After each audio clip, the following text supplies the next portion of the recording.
Olá, eu sou Heloísa Rodrigues, paisagista e diretora da empresa Prima Plantaro. Você já ouviu falar em plantas esculturais? Plantas esculturais são aquelas que nós colocamos num projeto de paisagismo para se destacar no jardim. Elas dão nobreza ao projeto de paisagismo e elas funcionam como se fossem uma obra de arte em seu jardim.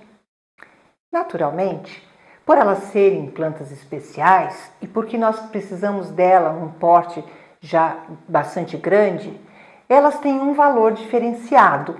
Isso porque elas precisam, já que são seres vivos, elas precisam passar mais tempo no viveiro e isso demanda um trabalho bastante grande de muitos funcionários para podas, para adubações, para controle de pragas e doenças. A escolha de uma planta escultural para um jardim não é tão simples, é realmente um pouco complexa. Porque essa planta ela deve estar em harmonia com todas as outras plantas do jardim e principalmente com a arquitetura da edificação. Seja isso para uma residência, uma empresa, um parque público ou até mesmo num shopping. Indiferente. Ela deve estar em harmonia com toda a composição. Outra questão bastante importante quando se especifica uma espécie escultural para um jardim diz respeito à proporção. É preciso ter-se bem claro a ideia, o tamanho de que essa planta vai ter quando adulta. Mesmo quando ela plantada adulta, ela ainda vai crescer. E também qual é o espaço que ela precisa para se desenvolver.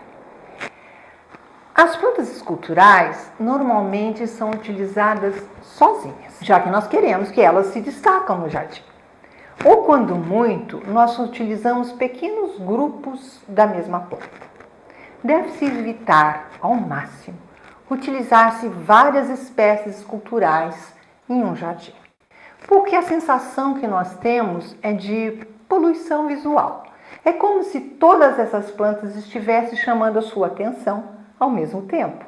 E você não sabe para qual delas você deve olhar. Então, realmente, o resultado não é muito agradável. Outra questão é que não adianta ir contra a natureza. Não podemos utilizar plantas de clima quente em clima frio e vice-versa. Uma planta que muitos teimam em utilizar dessa forma é o Pandanus utilis. É uma planta escultural muito linda que tem umas raízes muito interessantes e ela é de clima quente. E muitas vezes é utilizada em clima frio.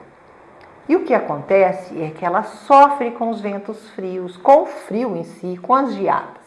E quando ela consegue se recuperar desse inverno, quando as folhas estão novamente verdes, que ficaram queimadas durante todo o inverno, nós já estamos novamente em outro inverno.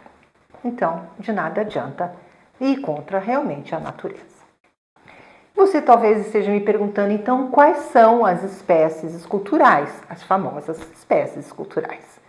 Uma delas que nós não podemos deixar de citar é a Fênix canariense. Acho que é a mais valiosa no mercado. O preço dela é calculado em metros de tronco. Então, quanto maior, mais cara. Uma outra palmeira que eu também gosto muito, aliás, uma das minhas preferidas, é a palmeira azul, Bismarckia nobres. Ela é tão nobre que o próprio nome dela já diz. Também nós podemos citar a Plumeria rubra ou a Plumeria alba, dependendo da cor das flores que são perfumadas. Essa espécie é uma arvoreta e que quando chega no inverno ela perde as folhas e a própria estrutura dela, os galhos, são esculturais. Não sei se você sabe, mas em paisagismo também tem moda. E devido à moda, atualmente temos utilizado as dragoeiras ou as dracenas draco, que também têm folhas azuis e são bastante interessantes.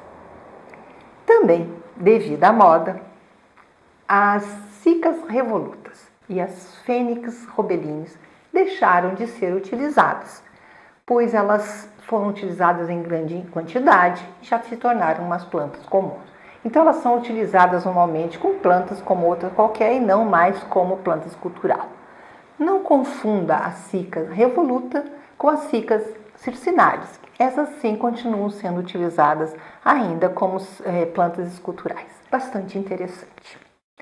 Era isso que eu queria falar com vocês hoje. Se você tiver alguma dúvida sobre esse assunto ou sobre outro assunto que nós temos abordado nos nossos vídeos, deixe abaixo o seu comentário, a sua pergunta, ou nos envie um e-mail. Nós teremos o maior prazer em tirar as suas dúvidas. Ficamos por aqui e até o nosso próximo encontro.